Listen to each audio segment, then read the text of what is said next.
ഉച്ചത്തേക്കൊന്നും കറി വെക്കാനായി കിട്ടിയിട്ടുള്ള നല്ല തൊലിയമ്മത്തി അയല ചമ്പാനം കേട്ടോ. അപ്പം രണ്ടും കൂടി ചട്ടിയിലിട്ട് മാരകായുധങ്ങളായിട്ട് ഞാൻ നേരെ മുറ്റത്തേക്ക് ഇറങ്ങിയിട്ടുണ്ട് മീനുമായിട്ട് അങ്കം വെട്ടാനായിട്ട് കേട്ടോ. ആദ്യം തന്നെ തൊലിയമ്മത്തിനെ കൈകാര്യം ചെയ്യാട്ടാ. ഇങ്ങനത്തെ ഈ അടിച്ച് പരത്തി പോലത്തെ ഇരിക്കുന്ന മത്തി ഉണ്ടല്ലോ, അതിനെ ഇവിടെ പറയാം, ഞങ്ങളുടെ ഈ നാട്ടിലൊക്കെ പറയാം തൊലിയമ്മത്തി എന്നാണ്. ഇതിന് കുറച്ച് മുള്ളു കൂടുതലായതുകൊണ്ട് എനിക്ക് ഇതിനോട് വലിയ താല്പര്യമില്ല. പക്ഷേ അയലച്ചമ്പാൻ നല്ല പോലെ മസാലയൊക്കെ തേച്ച് ഫ്രൈ ചെയ്ത് കഴിക്കുന്നത് എനിക്ക് ഭയങ്കര ഇഷ്ടമാണ് കേട്ടോ.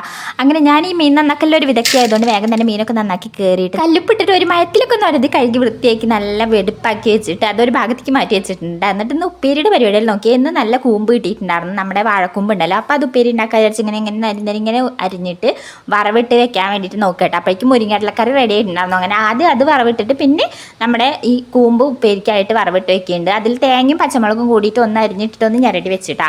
അങ്ങനെ അത് വറവിട്ടിട്ട് നേരെ മീൻ വറക്കാനുള്ളത് ഫ്രൈ ചെയ്യാനുള്ളത് ഞാൻ നല്ലപോലെ മുളക് ഉപ്പൊക്കെ ഒന്ന് തേച്ച് മസാലയൊക്കെ പറത്തി വെച്ചപ്പോഴേക്കും നല്ലപോലെ കറിയൊക്കെ തള വന്നിട്ടുണ്ടായിരുന്നു. അപ്പോൾ മത്തി ഇങ്ങനെ നടുകെ ഞാനിങ്ങനെ വെട്ടിയിട്ടാണ് കറിയിലേക്ക് ഇട്ട് കൊടുത്തത്. മുളക് കറി വെച്ചാൽ ഇത് ടേസ്റ്റാണ്, അമ്മമ്മയ്ക്കൊക്കെ ഇവിടെ ഭയങ്കര ഇഷ്ടമാണ്. അപ്പോഴേക്കും കൂമ്പൊക്കെ അവിടെ ഇരുന്ന് ആവിയിൽ വെന്തിട്ടുണ്ടായിരുന്നു. അങ്ങനെ കൂമ്പിലേക്കുള്ള ചെറുപയർ ഞാൻ കുക്കറിലിട്ട് വെച്ചിട്ടുണ്ടായിരുന്നു കേട്ടോ. അപ്പോൾ അതൊക്കെ വെന്ത് വന്നിട്ടുണ്ടായിരുന്നു. അങ്ങനെ അതും ചേർത്ത് അതുകൊണ്ട് മാറ്റി വെച്ചു. അങ്ങനെ അപ്പോഴേക്കും മസാലയൊക്കെ പിടിച്ചിട്ടുണ്ടായിരുന്നു മീനിൽ നല്ല പോലെ. അപ്പോൾ മീനും നേരെ വറക്കാനിട്ട് അത് അങ്ങോട്ടും ഇങ്ങോട്ടൊക്കെ തിരിച്ച് മറിച്ചിട്ട് ഒന്ന് മുരിച്ചെടുത്തിട്ടുണ്ട്.